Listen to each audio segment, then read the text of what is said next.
Welcome guys, जेके lawn job channel में आपका बहुत बहुत स्वागत है। सब्सक्राइब कीजिए जेके लॉन जॉब चैनल को और पाए रोजाना multiple choice question base nursing entrance exam के लिए। जैसा कि आप यहां पर देख पा रहे होंगे, हमारा जो बेस नर्सिंग का एंट्रेंस एग्जाम है वहां पर फिजिक्स केमिस्ट्री बायोलॉजी से क्वेश्चन आते हैं। ठीक है, ऑल इंडिया का कहीं का भी हो गया, फिजिक्स केमिस्ट्री बायोलॉजी से तो आते हैं आपके मल्टीपल चॉइस क्वेश्चन, और उनकी तैयारी आप यहाँ पर देख सकते हो। बहुत सारे क्वेश्चन आपको वहाँ पर मिल जाएंगे। ठीक है, तो चलिए आज हम जूलॉजी डिस्कस करने वाले हैं। तो चलिए यहाँ पर पहला क्वेश्चन है आपका, कौन सा हार्मोन अग्नाशय रस और बाइकार्बोनेट के उत्पादन को उत्तेजित करता है? Which hormone stimulate the production of pancreatic juice and bicarbonate respective? Gastrin और इंसुलिन, इंसुलिन और ग्लूकागॉन, एंजियोटेंसिन और एपिनेफ्राइन, कोलेसिस्टोकाइनिन और सेक्रेटिन। तो पहले तो आपको बताना है कि इसका राइट ऑप्शन क्या होगा। अपने माइंड में वन ऑप्शन सिलेक्ट कर लेना है आपको, उसके बाद में आपको इसका आंसर बताऊंगा, उससे मैच करवा लेना। अगर सही निकला तो आपका 1 नंबर पक्का है। ठीक है, तो लगा दिया टिक अपने माइंड में। तो चलिए इसका आंसर है करेक्ट आंसर कोलेसिस्टोकाइनिन और सेक्रेटिन। इसका राइट ऑप्शन हो जाएगा ऑप्शन 4। जिसका सही था बहुत बहुत धन्यवाद। अगला क्वेश्चन है आपका, कैंसर कोशिका और सामान्य कोशिका के बीच एक अंतर यह है कि, कौन सा अंतर है? One difference between a cancer cell and normal cell is that cancer कोशिकाएं डीएनए संश्लेषित करने में असमर्थ है। कैंसर की कोशिका में विनिमय तरीके के विभाजन करना जारी रहता है, भले ही हुए कसकर संकुल हो जाती है। कैंसर कोशिकाएं ठीक से काम नहीं कर सकती क्योंकि वे घनत्व निर्भर अवरोध से पीड़ित है। कैंसर कोशिकाओं के सेल चक्र को एक चरण में गिरफ्तार कर लिया जाता है। राइट, तो राइट ऑप्शन क्या होगा इसका? कैंसर की कोशिकाओं को विनियमित तरीके से विभाजित करना जारी रखती है, भले ही वे कसकर संकुल हो जाती है। राइट, अगला क्वेश्चन है, कितने अच्छे इंपॉर्टेंट क्वेश्चन है गाइज। पृथ्वी के सबसे पहले प्रकाश संश्लेषक जीव थे। First photosynthesis organism to appear at earth were? Bacteria, cyanobacteria, हरीसेवाल, ब्रायोफाइटा। सो सिंपल इसका राइट ऑप्शन क्या हो जाएगा? साइनोबैक्टीरिया। अगला क्वेश्चन है, वाल्व जो रक्त को वेंट्रिकल से धमनी में बहने की अनुमति देते और विपरीत दिशा में नहीं देते। The valve which allow blood to flow from the ventricle into the entrail is not the opposite direction। यानी कि वाल्व जो रक्त को वेंट्रिकल से धमनी में बहने की अनुमति नहीं देते, यानी कि उसको नहीं जाने देते, यानी कि सेमी सर्कुलर यानी कि अर्धचंद्राकार, आपकी पत्तिकार और त्रिविलन। यहाँ पर हिंदी में कुछ टपटा सा दिया हुआ है तो आप इंग्लिश का सहारा ले सकते हो। Semilunar the valve and tricuspid valve. ठीक है, और सेमिलुनर वाल्व यहाँ पर दिया हुआ है, aortic valve and mitral valve, bicuspid and tricuspid valve. So इसका राइट ऑप्शन क्या हो जाएगा आपका? Correct answer is semilunar valve, यानी कि अर्धचंद्र आपका जो वाल्व होता है ना, उसके लिए हमारा राइट ऑप्शन हो जाएगा। अगला क्वेश्चन है, एटलस और एक्सिस के बीच गतिशील जोड़ का प्रकार क्या है? What is the type of movable joint present between the atlas and axis? विसर्पी संधि, सैडल जॉइंट, कब्जा संधि, दुराग्र संधि। तो आपको राइट ऑप्शन बताना है गाइज। गिडिंग, सैडल, हिंज, पिवोट, सारे जोड़ अगर आपने पढ़ रखे होंगे तो आप इसका आंसर सही दे पाओगे। ये जो क्वेश्चन है आपकी नॉलेज चेक करना चाह रहा है कि आपको नॉलेज कितनी है जॉइंट की, तो आपने भी टिक लगा दिया होगा। इसका राइट ऑप्शन हो जाएगा आपका पाइवोलेट जॉइंट, यानी कि दुराग्र संधि। अगला क्वेश्चन है आपका, लॉन्ग है बट इम्पोर्टेंट है। ओ रक्त समूह वाले व्यक्ति के माता और पिता क्रमशः ए और बी रक्त समूह है। माँ और पिता दोनों की जीनोटाइप क्या होगी आपको बताना है। ए रक्त समूह के लिए माहोजन्य में और बी के लिए हेट्रो जिन्ने।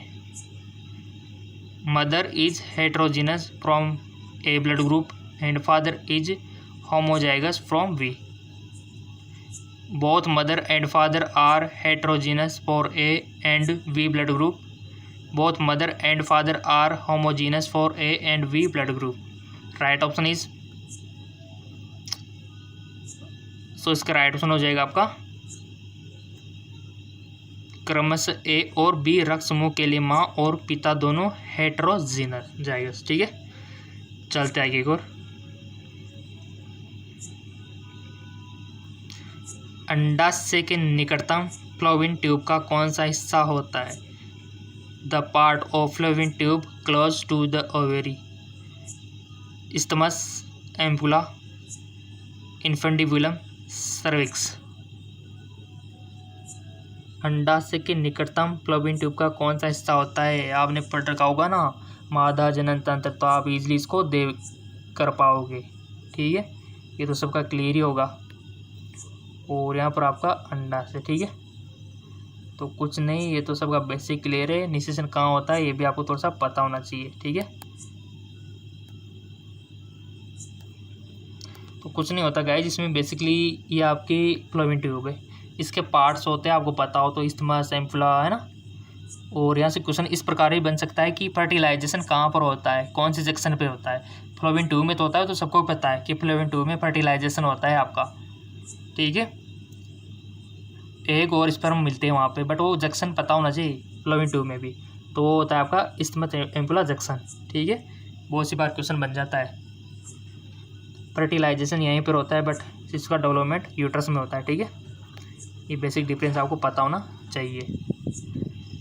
तो आपको आ गया होगा कि फ्लोविन ट्यूब का कौन सा हिस्सा होता है अंडाशय के निकटतम, तो इसका राइट ऑप्शन हो जाएगा आपका 100% क्वेश्चन आता है गाइस रिप्रोडक्शन सिस्टम से, इसके ऊपर वीडियो बना दूंगा, इन्फेंडिबुलम किपक। ठीक है, इसका राइट ऑप्शन हो जाएगा। अगला क्वेश्चन है, प्यूपिल का आकार नियंत्रित होता है। The size of pupil is control by the ciliary muscles, cornea, iris, lens. So इसका राइट ऑप्शन हो गया आपका आइरिस। अगला क्वेश्चन है, मस्तिष्क के गठन के लिए कौन सी जर्मिनल परत जिम्मेदार है? एक्टोड्रम, मेसोड्रम, एंडोड्रम या फिर ब्लास्टोड्रम। सो गाइस, जिसका राइट ऑप्शन क्या हो जाएगा आपका बृहद त्वचैन की एक्टोड्रम। ठीक है, चलते आगे और। निम्न में प्लाज्मिड की पहचान करें। पहचान तो आपको करनी है, 4 ऑप्शन आपको दिख गए, किसी एक पर टिक मार दो। और गाइज बीएस नर्सिंग में बहुत सारा स्कोप है, हमेशा मैं कहता हूँ, थोड़ी सी आपका नंबर आ जाए बस, स्कोप है, बाद में आपको बिल्कुल फिक्र नहीं करनी। बीएस नर्सिंग में बीएस नर्सिंग करने के बाद आपकी डिमांड हाई हो जाएगी, बेरोजगार कोई नहीं रहता, हर जगह स्कोप है। गवर्नमेंट सेक्टर में भी बहुत सारा स्कोप है, प्राइवेट सेक्टर में भी बहुत सारा स्कोप है। अगर दोनों भी नहीं करना चाहते फिर भी प्रैक्टिशनर रूम में भी बहुत सारा स्कोप है। ठीक है, टीचिंग में भी जा सकते हो आप, क्लिनिकल में भी जा सकते हो, दोनों रास्ते आपके सामने ओपन हो रहे हैं। आप किसी भी रास्ते में जा सकते हो जिसमें भी आपको जाना है। क्लिनिकल भी आप इसमें कर सकते हो, टीचिंग भी कर सकते हो, जो आपका मूड है। ठीक है, और इसमें किसी मास्टर डिग्री की ज़रूरत नहीं पड़ती, सबसे मेन बात तो ये है। जैसे बहुत से में तो बीए करने के बाद एमए करना ज़रूरी है, बीएड करना ज़रूरी है, जाना क्या क्या करते रहो, जबकि इधर 4 साल में आपका कंप्लीट डिग्री कोर्स हो रहा है। तो कितना अच्छा है आपका, और साथ में ट्रेनिंग भी आपको मिल रही है, कितना सारा ज्ञान मिल रहा है, ट्रेनिंग, डिग्री, थ्योरी और स्कोप। ठीक है, तो नंबर लाना ही होगा आपको, टिक लगा दिया होगा। सो इसका राइट ऑप्शन हो जाएगा आपको PBR 322। ठीक है, 322। ठीक है, PBR 322 हो जाएगा। चलते आगे को। जानवरों के निम्नलिखित जोड़ों में से किसका गैर ग्रंथि त्वचा है? ये क्वेश्चन आपके 11th NCERT से लिया गया है। Which of the flowing pair of animal has non glandular skin? जानवरों के निम्नलिखित जोड़ों में से किसकी गैर ग्रंथि त्वचा है? मगरमच्छ, चोरबाह, crocodile and tiger, snake and frog, frog and pigeon कबूतर, ठीक है। गिरगिट को क्या बोलते हैं? Chameleon and turtle. बताइए जानवरों के निम्नलिखित जोड़े में से किसकी गैर गणितीय त्वचा है? सो इसका राइट ऑप्शन आपने टिक लगा दिया होगा वैसे बेसिकली। इसका राइट ऑप्शन हो जाएगा आपका गिरगिट और केचुआ, ठीक है। कैमलन्स एंड टर्टल जो होता है ना, उनकी गैर गणितीय त्वचा है। अगला क्वेश्चन है, निम्न में से कौन से एक सेट एक्टोडर्म से उत्पन्न है? मस्तिष्क, रीढ़ की हड्डी, पिट्यूटरी, थायराइड। मस्तिष्क, रीढ़ की हड्डी, पिट्यूटरी, पेनियल। मस्तिष्क, रीढ़ की हड्डी, यकृत, अग्नाशय, दिल, आँख और कंकाल।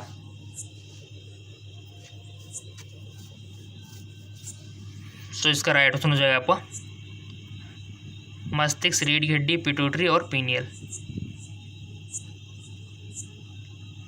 मस्तिष्क, रीढ़ की हड्डी, पिट्यूटरी और पेनियल। चलते आगे की ओर।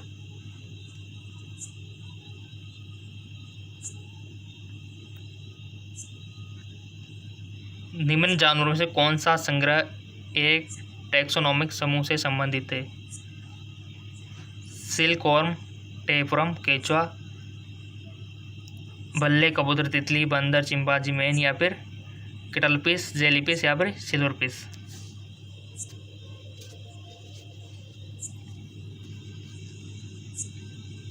सो इसका राइट ऑप्शन हो जाएगा आपका बंदर, चिंपांजी और मैन, ठीक है। चलता है को निम्न में से कौन सा कथन गलत है गाइस? फेसियोला एक कूट ग्रह का जानवर है या फिर टीना ट्रेम्बुलोसा जो पशु होता है। रेडियल समरूपता एस्टेरिशिया में पाई जाता है। ओब्लिया में मेसोला एक्टोडर्म और एंडोडर्म के बीच मौजूद होता है। गलत कथन आपको बताना है गाइस। सो इसका राइट ऑप्शन हो जाएगा आपका पेसियोला एक कूट ग्रह का जानवर है। अगला है ऑक्सीहीमोग्लोबिन के बढ़ने विघटन का कारण CO2 एकाग्रता में वृद्धि बताया है। हल्दने प्रभाव, बोहर प्रभाव, हेमसुरख की घटना, क्लोराइड शिफ्ट। सो गाइस इसका राइट ऑप्शन हो जाएगा आपका बोहर प्रभाव, यानी कि बोहर इफेक्ट हो जाएगा, ठीक है। चलते आगे को। गलत मिलान की गई जोड़ी का चयन आपको करना है।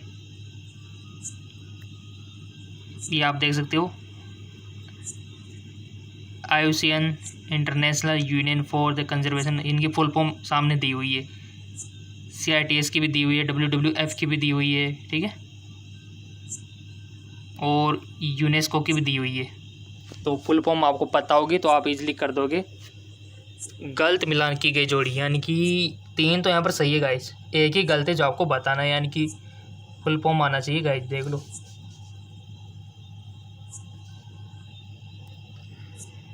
तो इजीली आप इसको कर सकते हो, कोई दिक्कत वाली बात नहीं है यहाँ पे। आई होप आपने टिक लगा दिया होगा और सही पे लगाया होगा। इसका जो राइट ऑप्शन हो जाएगा आपका CITES, ठीक है। ये गलत है, बाकी के सब सही है, ठीक है। तो ये हमारा राइट ऑप्शन हो जाएगा। सो गाइज आप हमारे GK MCQ MK चैनल है उसको फॉलो कर सकते हो। फिजिक्स, केमिस्ट्री, बायोलॉजी के वहाँ पर रोजाना मल्टीपल चॉइस क्वेश्चन आपको मिलते हैं। लिंक नीचे डिस्क्रिप्शन में दिया हुआ है, वहाँ से भी आप मल्टीपल चॉइस क्वेश्चन का फ़ायदा उठा सकते हो और अपनी तैयारी को और बेटर बना सकते हो। तो जाइए, नीचे डिस्क्रिप्शन में लिंक दिया हुआ है।